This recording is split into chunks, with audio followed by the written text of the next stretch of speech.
కోడేటర్ అన్న ప్రాపర్గా వేసి నేను మర్చిపోయాను అనుకోండి సార్, వాళ్ళు పానీపూరి తినే షాట్ ఇప్పుడు ఒకటి ఉంది, జ్యూస్ తాగేది ఒకటి ఉంది, అన్నీ తీసి ఆయన ప్రాపర్ చేసి ఆల్మోస్ట్ అన్ని షార్ట్స్ తీసి అన్ని దాంట్లో అడిషనల్ కూడా ఎక్కడంతా టైం దొరుకుతుందో. క్రెడిట్స్ లో కూడా ఎక్కడ కనబడలేదు కొరియోగ్రఫీ అని చెప్పేసి. కొరియోగ్రఫీ ఓకే చప్రి సాంగ్ ఉంది కదా, అవును. కమాన్ బేబీ సాంగ్, దానికి ప్రేమ్ భగత్ అని చెప్పి కొరియోగ్రఫర్ తీసుకున్నాం.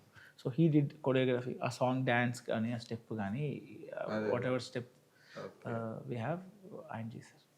అండ్ ఆ సాంగ్ లో కచేని ఆ అమ్మాయి క్యారెక్టర్ స్పెక్స్ పెట్టుకునే స్టిల్ ఉంటుంది కదా, సినిమాలో ఎక్కడ ఉండదు కదా అసలు అమ్మాయి స్పెక్స్ పెట్టుకుని. డిపియా సినిమా పెట్టుకుంటుంది, స్పెక్స్ పెట్టుకుంటుంది, వాళ్ళ మమ్మీ ముందు చదివేటప్పుడు ప్రతిసారి స్పెక్స్ పెట్టుకుంటుంది. మొత్తం హెయిర్ అంతా వెనక్కి తీసుకుని అది ఎక్కడ కనబడలేదు. సో పాత డిపి లాగా అలాగా ఫోటో లాగా ఫోటో పంపించింది పెట్టాడు అంతే, అంతవరకు. అంటే నాకు ఇలాంటివి నాకు కొన్ని మిస్ చేసిన నేను. అంటే వాళ్ళిద్దరి మధ్యలో ఫోటోస్ షేరింగ్ అనేది ఉంది, ఎక్కడ జరిగింది అని.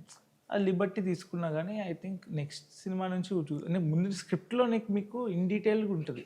ఓకే, ఇన్ డీటెయిల్గానే ఉంటుంది. వాళ్ళు కొన్ని చిన్న చిన్న కట్ చేయాల్సి వచ్చింది మేము, కానీ ఇది లేదు. బట్ స్టిల్ ఇది ఐ థింక్ ఫొటోస్ షేర్ చేయటం అనేది ఈజీయే. కానీ నాకు ఏంటంటే ఇప్పుడు మా ఎడిటర్కి చెప్పాను అనుకో, ఇది బ్రో ఫొటోస్ షేర్ చేసుకుంటారు బ్రో, దాంట్లో ఏముంది బ్రో, ల్యాగ్ బ్రో అదే అంటాడు. ఎమోషన్ కానీ నీకు ఎమోషనే కదా, ఎమోషనల్ ఉంటేనే ల్యాగ్ లేనట్టు.